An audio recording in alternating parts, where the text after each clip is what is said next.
Welcome to Tuur's Forge. I've been asked to explain a little bit about this power hammer. I have been posted a while back, and I haven't had the time, and I have been working on it a little bit. I've been making a new foundation for it and some new knife maker's dies for it, and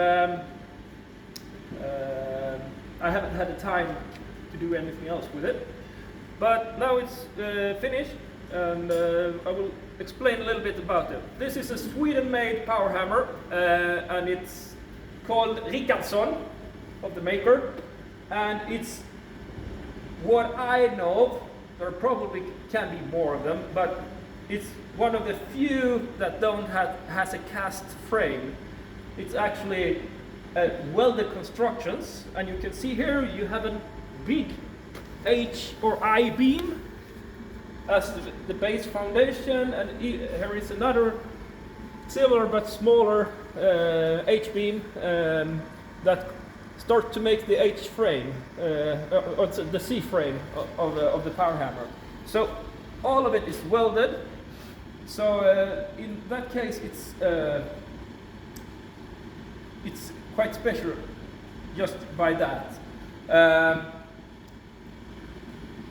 If we travel around it, and Cedric, you come with me, my apprentice Cedric is filming me here, and we can just take a look at the power hammer as it looks. Here's the flywheel, and the crank is here in the middle. It's a very, very clever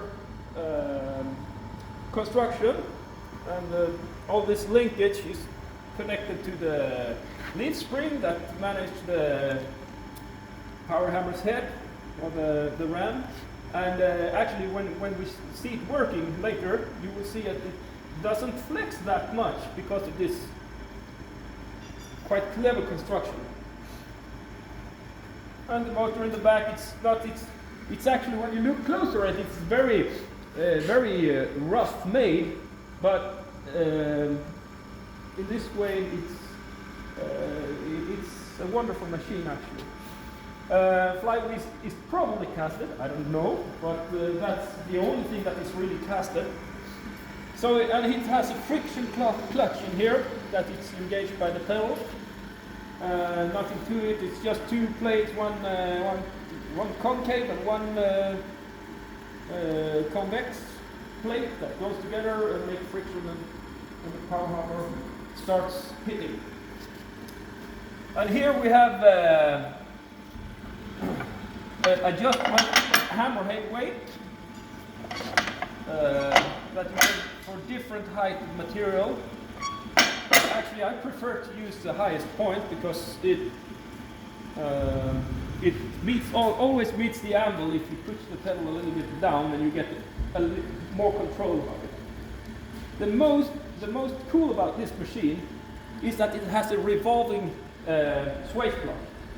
So when you push at this pedal like this, you raise the switch block and you can quick change dies in a second. And we'll just wait there so we can find. Yeah.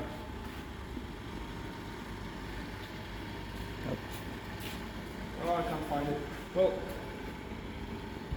with just a turn of a key, you can actually loosen this bolt, and the top die flies out, and you can change that out. So you have changed dies and the original top die is here. So this is the original top die, and all that's stopping the die from coming down is this that the bolt holds. So that is a really cool thing. And originally there was a cut-off die on the other side, so you can actually, if you're making a big series of something, you can just cut it off in a second in the power hammer, which is quite convenient, just by changing on and cut it off. But the amazing stuff, amazingness don't stop there. This power hammer has one of the best controls I ever felt in a mechanical power hammer. We can see here is, I'm going to change out the dies again. So this is what they call knife making dies. You have a round die and a bigger flat die below. And here you can hear this clutch starts to engage. And you can very, very gentle start working with the power hammer. And you can get very precise blows with this.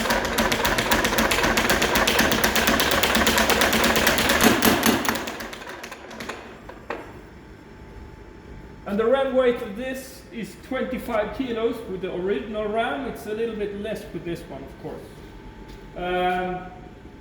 And what I made to it, I just made these by forging, and actually I forged this to shape, and I just fine-tuned it with the lathe, and this is just machine work, nothing to it.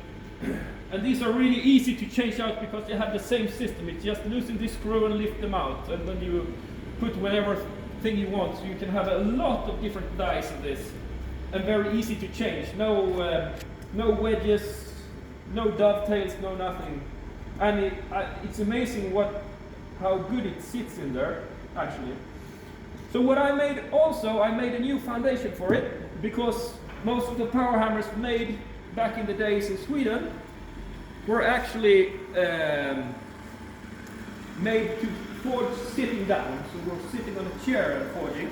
That's why they're so low. And I have sold this machine to a colleague of mine.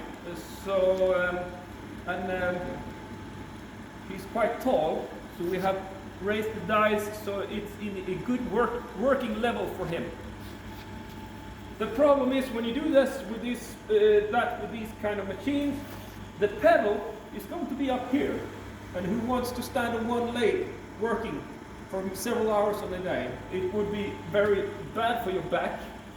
So what I did, as I do in all my power hammers, I repositioned the pedal. I built a new pedal that I can control by just keeping the heel to the floor and still be able to work.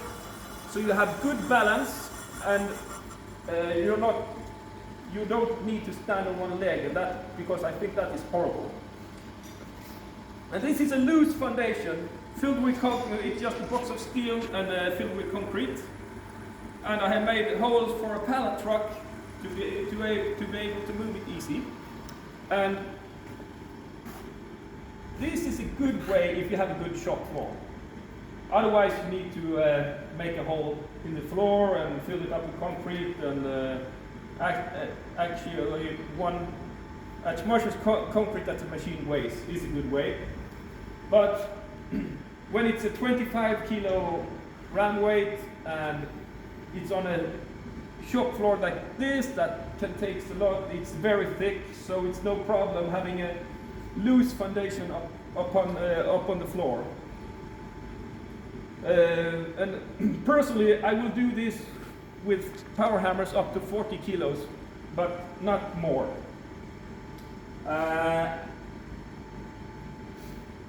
And then I just put some metal pieces here with holes in. I welded to the foundation, and I chemically anchor them with bolts onto the floor, because even this small machine will walk around a little bit.